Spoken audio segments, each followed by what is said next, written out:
밥돌드 연방하원의원과의 단독 대담을 준비했습니다.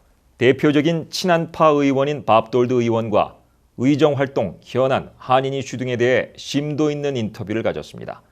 녹화 후 발생한 기술적인 문제로 인해 오디오 상태가 최상이 아닙니다. 여러분의 양해를 바랍니다.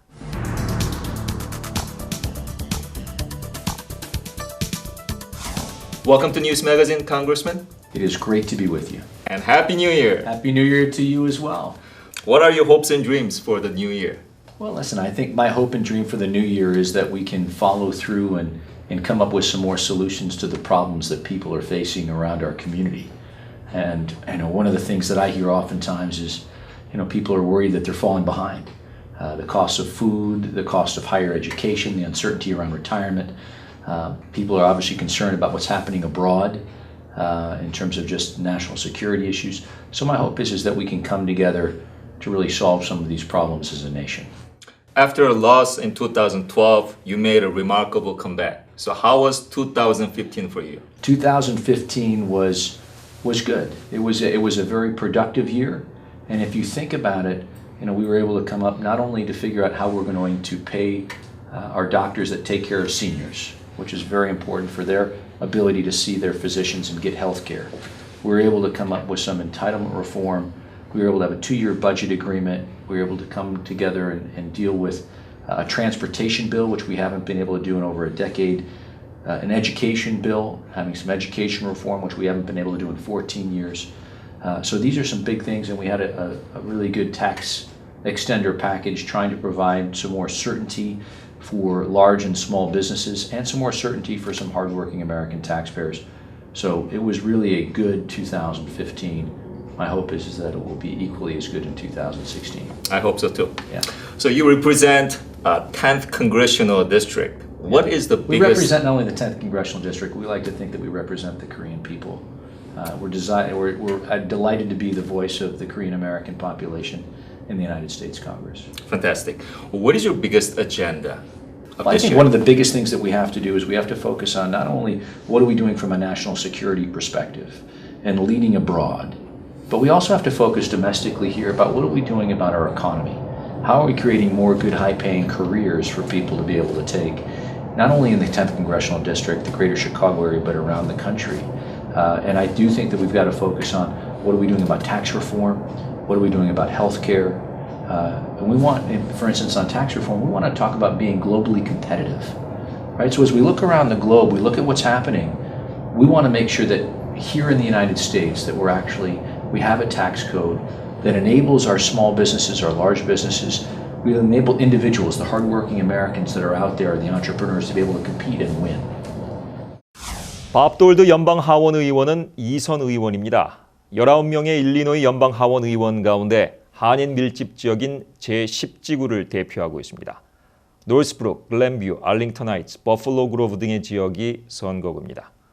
돌드 의원은 공화당 소속이지만 초당적인 성향을 많이 보이고 있습니다. 내셔널 저널은 돌드 의원을 가장 독립적인 의원 중 한 명으로 꼽고 있습니다. 그래서 다음으로 이어지는 질문을 통해 양극화된 정치권, 오바마 케어, 이민 개혁, 경찰, 총기 규제 등의 현안에 대한 돌드 의원의 입장을 들었습니다. A national journal ranks you as one of the most independent members of Congress. And tell us about your effort to open up the strong gridlock in Washington. Well, I think some of the things that we talked about just a little bit before. An education bill. It passed with 359 votes, wildly bipartisan. And really what I've been focused on is trying to figure out what unites us. We agree on so much more than we disagree on. And so really, whether it be education, whether it be about tax reform, whether it be about our transportation, which again, this area here that we represent is one of the largest manufacturing districts in the country. Trade, another something that's very important. As we know, we just recently passed a trade agreement opening up trade with our good friends in South Korea. And that's going to be very important in terms of trying to make sure that we are manufacturing goods here and making sure that 96% of the world's consumers, which happen to be outside of the United States, have access to those goods and services. And you became one of 3 Republican congressmen to vote against repeal of Affordable Care Act. Yeah. And a source says that it is the first time any elected Republican at the federal level voted against such a measure. Tell us about your idea. Sure. And for me, there are certainly many problems, and I hear about it all the time. We look at the rising premiums and the rising deductibles that are making it much more difficult for not only businesses, but more difficult for families to be able to try to provide health care. For me, that was a recent vote that was trying to say, until we have a replacement to what can be better, to what we actually are going to replace it with, we shouldn't be talking about the repeal. And so what we have done is we have moved measures out there, whether it be the medical device tax, to get rid of that. That's a tax on innovation. Whether it be the HIT tax, so just a tax on the healthcare plan, the Cadillac tax, so those that have better quality things. We've made strides to try to eliminate those, and certainly the tax package that just recently passed was to at least to delay them until we have an opportunity to come up with something better. And how do you support immigration reform? Immigration is so important. We are a nation of immigrants, a proud nation of immigrants, and frankly, as we look at about how we go forward, we need to talk about how do we fix our broken immigration system. And the first bill that I introduced in the United States Congress this term was something called the Startup Act. And you know, having been here, that we educate some of the best and the brightest from all over the world here in the United States.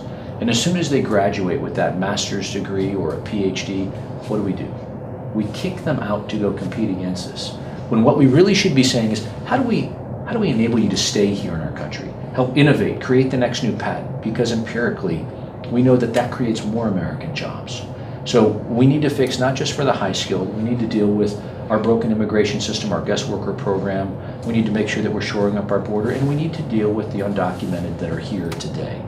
And how we do that, we need to work in a bipartisan fashion. But I have been an outspoken advocate for immigration reform because I believe that it is the way forward for our country to grow our economy and to make sure that we are that beacon across the world.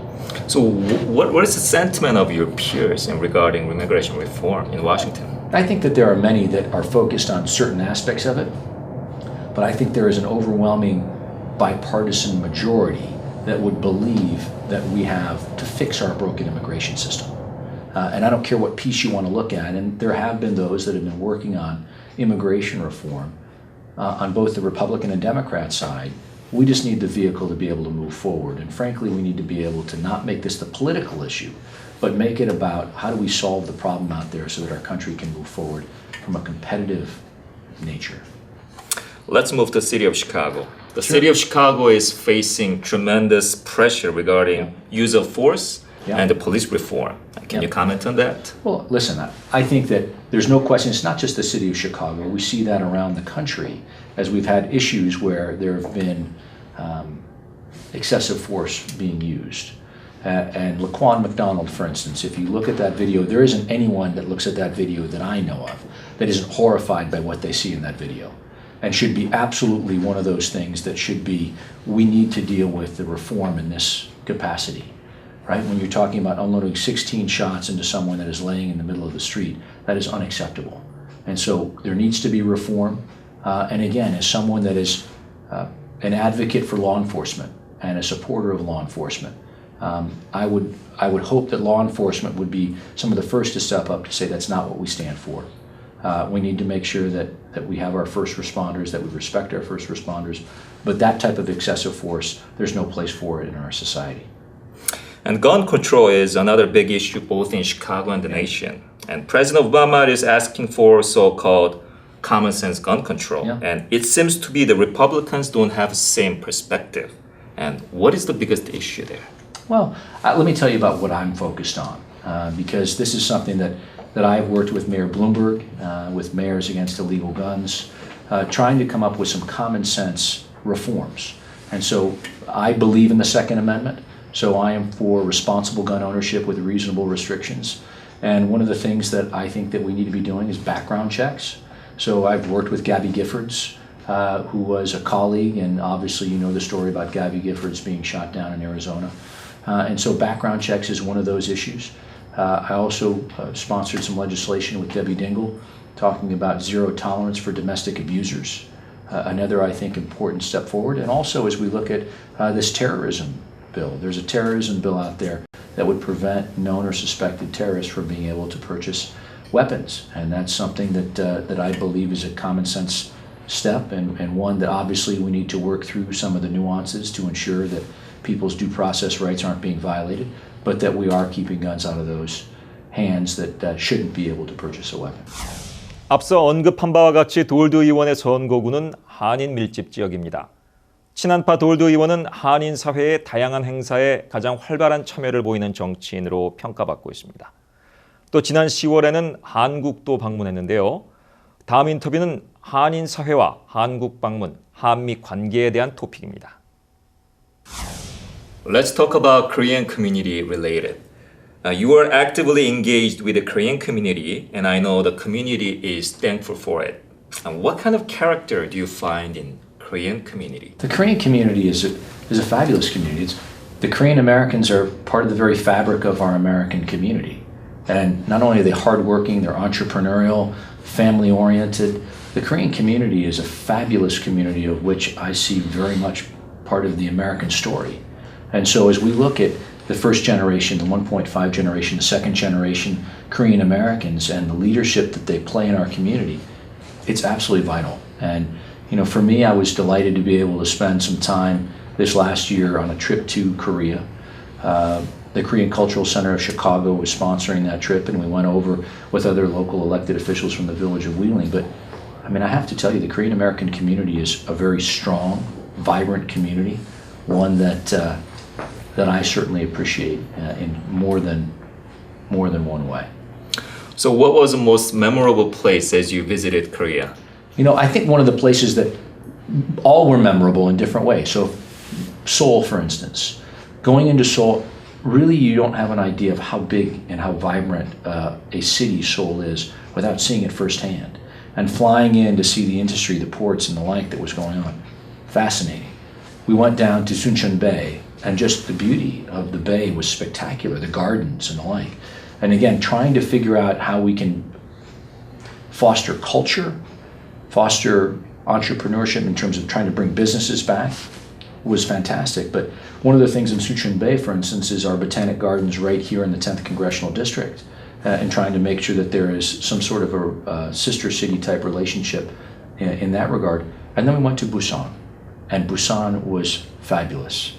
Absolutely beautiful. Again, Busan, Chicago are sister cities, right. And yet we brought in the village of Wheeling and the 10th District and wanted to make sure that they knew that on the outskirts of Chicago, we want to make sure that that relationship thrives there as well. So they have that idea that this is a beautiful part of Korea, a very historic part of Korea, as part of the Korean War that was the only part that was not taken over at any point in time and was always free. You also visited DMZ and Panmunjom. So Yes, what was we your did. impression? The DMZ, again, was a fascinating time to go to the DMZ to see the stark difference between the North and the South. And for those that really are not as in tune to what's happening between the North and the South, I would ask them to take a look at a satellite picture of North and South Korea at night. The difference, South Korea, vibrant economy, growing, very much lit up at night. North Korea, absolutely dark. Right. And so for me, the idea, and one of the things that was so important, and one of the things that I've heard from the Korean American community is this idea of divided families. We were there at a time when the Korean government on the North and the South had agreed to allow 100 families to be able to reunite. Right. 100 out of the thousands of families that are no longer able to see one another. We take, as we just went through the Christmas holiday, we take for granted here how easy it is for us to pick up the phone and call a family member, to be able to travel across our country, to be able to be with family during these holidays. That's something that the Korean community doesn't have the ability to do. And so these divided families is a humanitarian issue, one that we need to address head on, and one that was brought to our attention in the forefront at the DMZ. Look forward to some actions happening at Washington. Amen. So what do you think is needed to improve the relationship between Korea and the United States? Listen, I think there's no question that there's a very close relationship between Korea and the United States. Korea is one of the few communities right now, the few countries that the United States has a trade agreement with. It took a long time to get through, but is very much a signal that they are a very close ally to the United States. And we look at the close ties that we have with the Korean American community that really help drive that relationship. So in terms of improving those relationships, I would say that there's a very close relationship between Korea and the United States. In my recent visit there, meeting with, in essence, the Speaker of the House and many of the elected officials, it was really a fabulous trip, and the ties, I think, are very close and very strong. There's always room for improvement, but let me just simply say that we have so much more in common than we do have apart, and we look forward to growing those relationships because they're very important, not only to the United States, but to the 10th Congressional District. 밥 돌드 의원은 비교적 젊습니다. 1969년생으로 40세의 초선 의원이 됐습니다. 일리노이 에반스톤 태생으로 데니슨 대학을 졸업하고 인디애나 대학원에서 법학 학위를 취득한 후 노스웨스턴 대학에서 MBA를 땄습니다. 3명의 자녀를 두고 있으며 종교는 기독교, 가업인 로즈 패스트 솔루션스를 운영하다 정계에 뛰어들었습니다. Now let's talk about you. Okay. So what made you wanting to be a congressman? Well, for me, I'm a small business owner. So I'm very much like many of the Korean Americans here in the 10th Congressional District, entrepreneurial, or running a small business, meeting a budget and a payroll, hiring people. You know, for me, I felt the government was making it harder for me just to put the key in the door and open up my small business each and every day. And I think that what they should be doing is making it easier for me to open up my business, easier for me to hire that next individual to grow our economy. And so it was at a point in time where I said, okay, I can either complain about it or do something about it. And so decided to run for Congress, and I'm delighted that the people of the 10th Congressional District have given me the honor to be able to be their voice in the U.S. Congress. And we've got a lot of work to do. But one of the things that I'm excited about is there's more that unites us than divides us. We have an opportunity to really impact the lives of individuals. And frankly, I will tell you that's the most rewarding thing about being a member of Congress, is not necessarily the big pieces of legislation, which are great, but they come far too seldom. It's really about being able to help that individual, someone that's having problems getting their Medicare beneficiary, their ability to go see their physician, or someone that's having a tough time with a payment from Social Security or those types of things. Be able to help those individuals is really rewarding. Excuse me if I'm a little ignorant. You debuted as a congressman relatively younger age, and where did you get that boldness to do it? Because some people go from a lower position in their political journey, but you jumped right up to the congressman. That was the first elected office that we ever ran for, and frankly, we were, according to all the pundits, we were never supposed to be able to win the primary nor the general. The good news is that no one told me. So we just kept working hard and talking to people about our vision for what we wanted to bring to our community. I was born and raised in the northern part of Illinois, and so this is home. And so what we want is we want very much to be able to have a growing, thriving community, not only economically but otherwise as well. And we just said, look, we can either complain about it or do something about it. But I know that in the end I could look my children in the eye saying I've done everything I can to try to make sure that your future is a bright one, including sticking my neck out, running for public office. And it's tough in this district because you can never please everyone. Our job is to try to make sure that we get all the information and do the right thing as best we can. In your election campaign, your radio ad described you as a small business owner, a fiscal conservative, and social moderate. Yeah. Can you elaborate on that? Sure. So as a fiscal conservative, I think that kind of speaks for itself. We need to focus on the fact that we've got an $18 trillion debt. We want to run the country in a sense that we are fiscally responsible, recognizing that there are significant needs that are out there, but wanting to make sure that we're leaving our country better for the next generation. And being a social moderate is the idea that we want to make sure that we're opening ourselves up to the community, whether that be the LGBT community, whether that be on other issues that are out there. So I am and will go and buck the party when I think that they're not doing things correctly, or where they have a policy that they're advocating that I think is not the appropriate one. And as you pointed out, basically every nonpartisan publication has ranked us as one of the most independent, bipartisan members in the United States Congress. Some people think that's the wrong approach. I think it's the right one, and I think many agree. Don't you get some pressure from a Republican side? Well, of course, we get pressure from the Republican side, we get pressure from the Democrat side, we get a lot of pressure from a lot of people depending on what the issue is. But ultimately what we're trying to do is we're trying to focus on how does the issue impact our community? What are the pros, what are the cons? And if the pros outweigh the cons, we generally want to make sure that's the area we want to move forward on. And we want to be the voice. And so we're delighted to be able to be the voice for the Korean American community. It's a strong voice, and we want to make sure that we represent that well in the United States Congress. But we need to make sure that we're speaking up for those that can't speak for themselves.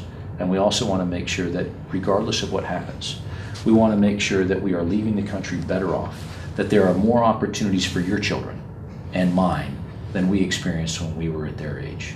And that, I think, is one of those things that more people can agree on than disagree on.